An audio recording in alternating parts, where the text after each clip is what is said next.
This is an ABC News special report. Now reporting, David Muir. Good afternoon. We're coming on with breaking news at this hour. Prosecutors are about to hold a briefing over the horrific firebomb attack targeting a group trying to bring attention to the hostages still being held in Gaza. That demonstration in Boulder, Colorado, the Justice Department calling it an anti-Semitic act of terror. You're looking at the suspect right there, Mohamed Soliman, appearing in federal court today. He's now charged with federal hate crimes. On the state level, 16 counts of attempted first-degree murder. Let's listen to the press conference. Stay. J. Period. First name Bishop. B as in boy. I. S-H-O-P. Gruel. G-R-E-W-E-L-L. Our second speaker will be 20th Judicial District Attorney Michael Dougherty. That is Michael, the common spelling, and Dougherty is D as in dog, O-U-G-H-E-R-T-Y. Next, you will hear from FBI Denver Special Agent in Charge, Mark McCulloch. That is Mark, the common spelling with the K, and McCulloch, M as in Mary, I-C-H-A-L-E-K.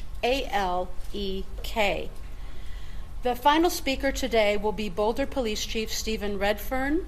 That is S-T-E-P-H-E-N, and Redfern is R-E-D-F-E-A-R-N. We will take a few questions at the end, and now I'm going to turn the podium over to Mr. Gruel. Thank you.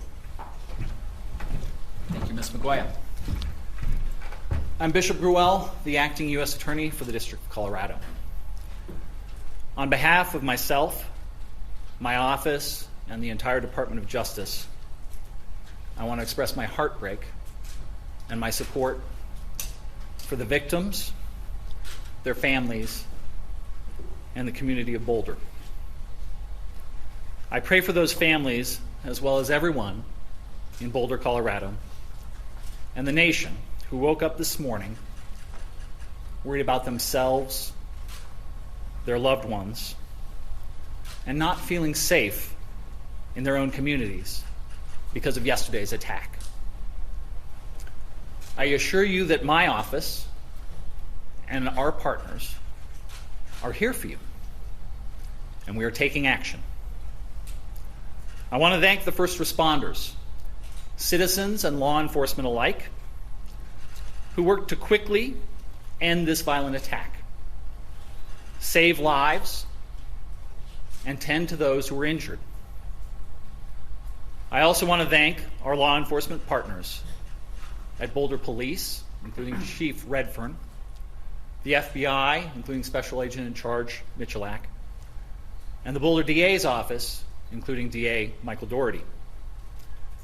They worked hand in hand with my office as the matter was thoroughly investigated and prepared for charges. And I want to thank our partners in D.C., including Attorney General Bondi, Director Kash Patel, and Assistant Attorney General in charge of Civil Rights, Harmeet Dhillon, for their support.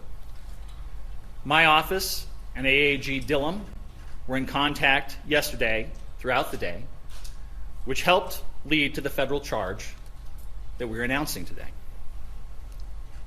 My office has charged Mohamed Soliman, age 45, with the commission of a hate crime under 18 U.S.C. Section 249.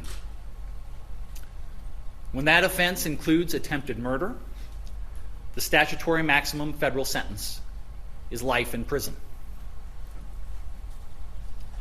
No one should ever be subjected to violence of any kind. But our laws recognize that such violence is particularly pernicious when someone is targeted because of their race, their religion, or their national origin. According to our complaint and the charges brought by DA Dougherty's office, Mr. Soliman stated that he had been planning this attack for a year. And he acted because he hated what he called the Zionist group. But what the charges allege that he did was to throw Molotov cocktails at a group of men and women, some of them in their late 80s, burning them as they peacefully walked on a Sunday to draw attention to Israeli hostages held in Gaza. And when he was interviewed about the attack, he said he wanted them all to die. He had no regrets, and he would go back and do it again. He said that he had previously tried to purchase a firearm, but resorted to the Molotov cocktails when he could not purchase a gun because he was not a legal citizen. I remind you that Mr. Soliman is presumed innocent until proven guilty. My office and our partners hope justice will help heal the people in this community and in the communities throughout the country shaken by yesterday's attack. We fully intend to hold Mr. Soliman accountable for his actions, and these charges are the first step. Thank you. I'm going to turn it over to DA Michael Doherty.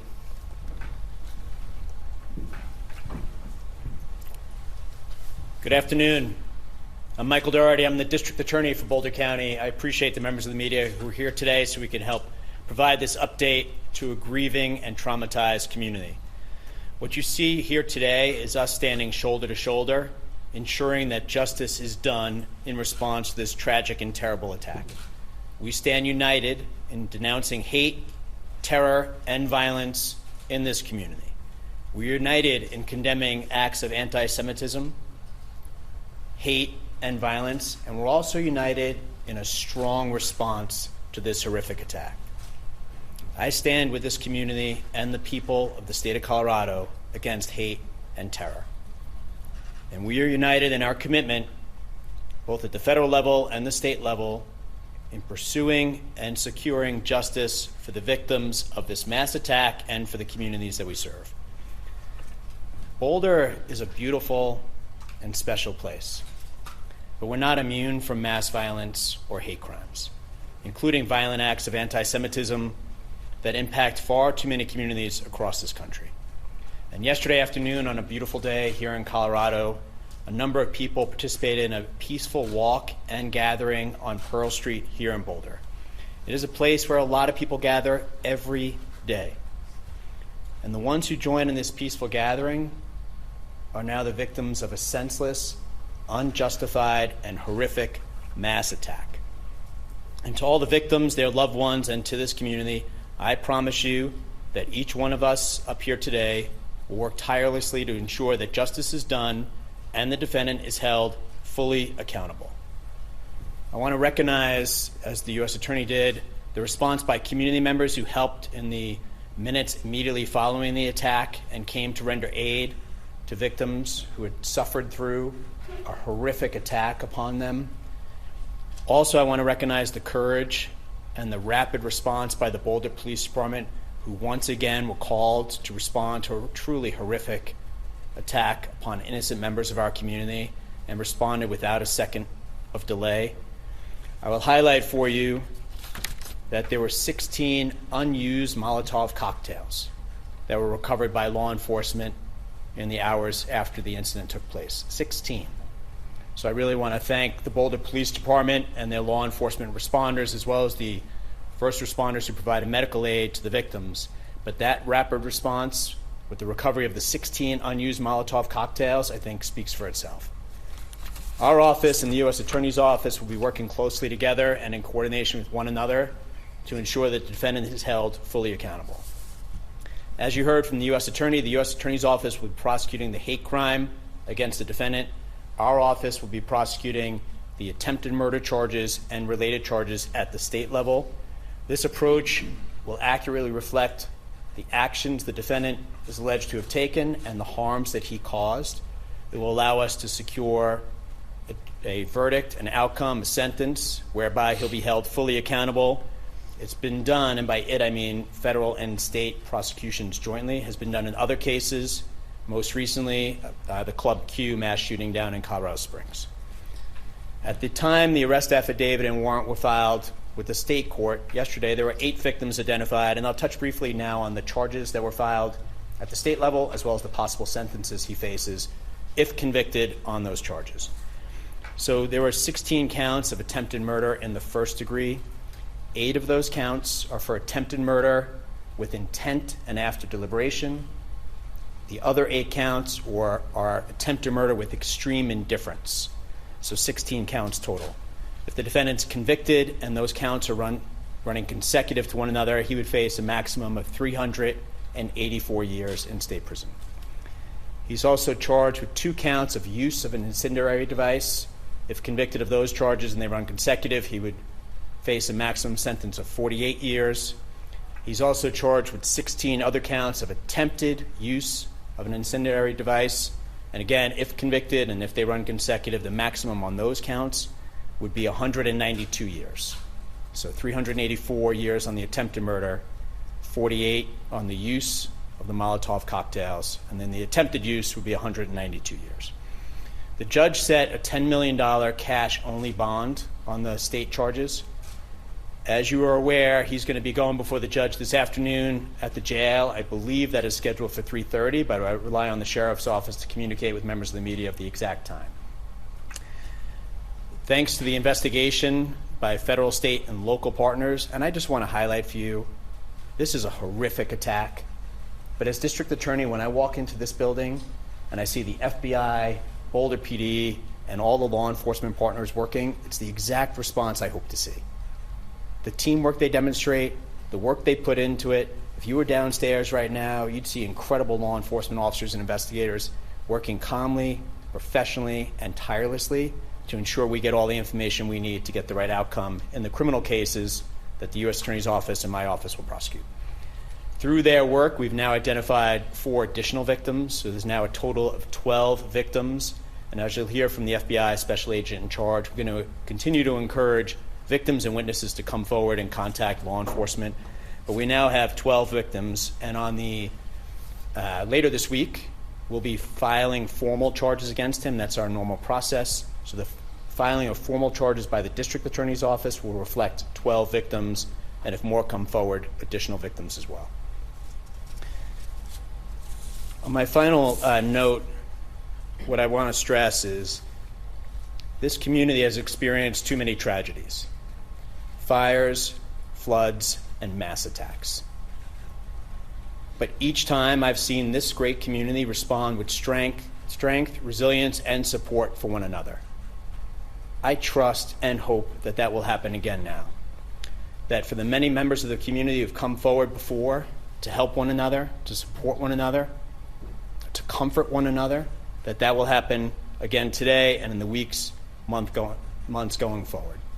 That once again our community will rally to restore peace and to bring support and comfort one another during this dark hour.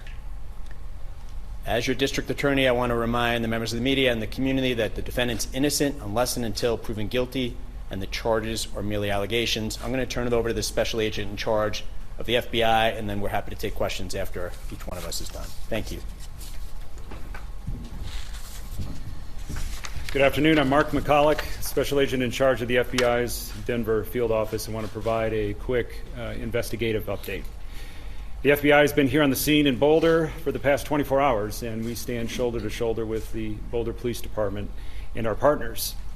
Their heroic and swift actions clearly saved lives. As mentioned, there were 16 unused Molotov cocktails within arm's reach of the subject at the time of his arrest. So there is no question that the first responders saved lives and prevented further victims from being injured. And I think the fact that we have both federal and state charges within 24 hours of this attack is a testament to the strength of the partnerships, the professionalism of the investigators, and our commitment to the community and to each other to pursue justice. We continue to support the victims, their families, and the greater community with personnel and resources. Our hearts go out to the victims, and we want you to know that we are committed to being here for you. Since 2 o'clock yesterday, more than 30 special agents, intelligence experts, and professional staff have deployed to provide forensic, investigative, and crisis management support, as well as additional resources are being surged from other field offices and at our headquarters in Washington, D.C., and they're on the way. While at this time it appears the perpetrator acted alone, we do continue to investigate all possibilities and pursue all investigative leads. If we uncover evidence that others knew of this attack or supported the subject in this attack, rest assured that we will aggressively move to hold them accountable to the fullest extent of the law. Since the investigation began 24 hours ago, the FBI has conducted 44 witness interviews. We've executed search warrants on vehicles, property, and digital devices. We've deployed our full evidence response team both to Boulder at the main crime scene and the execution of a search warrant at a residence tied to the subject in Colorado Springs.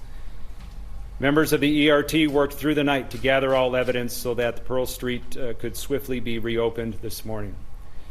We've deployed victim specialists to hospitals and assigned one to each and every victim that's been identified to date. We've set up a digital media tip line. We've deployed a mobile command post for information sharing and evidence control. You're listening to the special agent in charge from the FBI describe the extraordinary response there in Boulder, Colorado on both the state and federal level. You heard moments ago Mohamed Soliman, 45 years old, now facing federal charges and charges on the state level. The federal charges, a hate crime that includes attempted murder, as well as 16 counts of attempted murder on the state level. He faces life in prison if convicted. In addition, we learned late today that there were 12 victims, that number now up to 12. I want to show you video that authorities are reviewing that we now have access to here at ABC News as part of the investigation.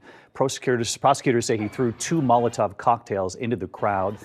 8 people we learned were burned initially, and now we're learning of 12 victims. Among the victims, a Holocaust survivor, and there's the suspect right there shouting after authorities say he threw those makeshift bombs towards those demonstrators. They were there peacefully demonstrating to bring attention to the hostages that remain in Gaza, and they were attacked, many of them burned. And again, we heard again today the ages from their 50s all the way into their 80s, including a Holocaust survivor. Again, these people who were peacefully demonstrating ended up being burned. 2 victims remain in critical condition, but they are expected to survive. We're going to stay on this. We'll have much more on World News Tonight. For many of you, your local news is coming up next here in the East. Some of you already are in progress with your 4 p.m. news. ABCNews.com and ABC News Live will continue to cover this as well. I'll see you at 6:30 for World News Tonight. Good day.